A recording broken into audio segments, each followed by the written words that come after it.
এই কাহিনী শুনাৰ পিছত যদি এনেকুৱা পাগলপন তোমাৰ মনত নাহে তেন্তে ভিডিঅ'টো ডিছলাইক কৰি দিবা আৰু যদি মনত জুই লাগে ভিডিঅ'টো লাইক কৰি চেনেলটো ছাবস্ক্ৰাইব কৰি যাবা। এই কাহিনীটো 18 বছৰ বয়সৰ এজনী জিদ্দি ছোৱালী যিজনে 19 দিনত 5 গ'ল্ড মেডেল জিকি দেখুৱাইছিল আৰু ইণ্টাৰনেশ্যনেল 10 ইভেণ্টত গ'ল্ড মেডেল লোৱা প্ৰথম ভাৰতীয় মহিলা হিমা দাস।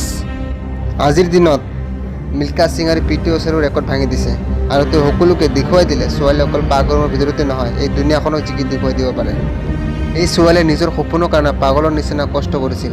এনেকুৱা ষ্ট্ৰাগল কৰাৰ পিছত ইমান দুখী আছিল যে এইজন ছোৱালীৰ পিন্ধিবলৈ এযোৰ ভাল জোতাও নাছিল আৰু আজি এইজন ছোৱালী এডিডাছৰ নিচিনা ডাঙৰ কোম্পানীৰ ব্ৰেণ্ড এম্বেচিডাৰ। ছাকচেছ ইয়াৰ বাহিৰে আৰু কি হ'ব পাৰে? মানুহে কয় আমাৰ তাত বেছি ফেচিলিটি নাছিল বাবে আমি আমাৰ সপোনবোৰ সফল কৰিব পৰা নাই। দোষ তোমাৰ এই ফেচিলিটি নহয়, পাগলপনৰ দৰকাৰ আৰু য'ত সকলো উইনাৰ মানুহৰ সফলতাৰ মাজত দেখিবলৈ পোৱা যায়।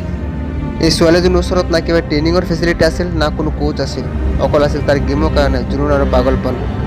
তাৰ জীৱনতো সমস্যা বহুত আছিল, ইমান দুখেৰ মাজতো তাৰ ধ্যান আছিল অকল নিজৰ সপোনৰ ওপৰত আৰু এয়াই আমি তাৰ জীৱনৰ পৰা শিকিব লাগে।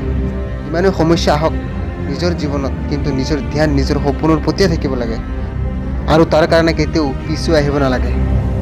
আৰু যেতিয়া সেই লেভেলৰ পাগলপন আৰু জিত তুমি তোমাৰ নিজৰ মনত আনিব পাৰা তেন্তে দোষ এনেকুৱা পাগলৰ মানুহৰ লিষ্টত তুমিও এদিন আহিব পাৰিবা।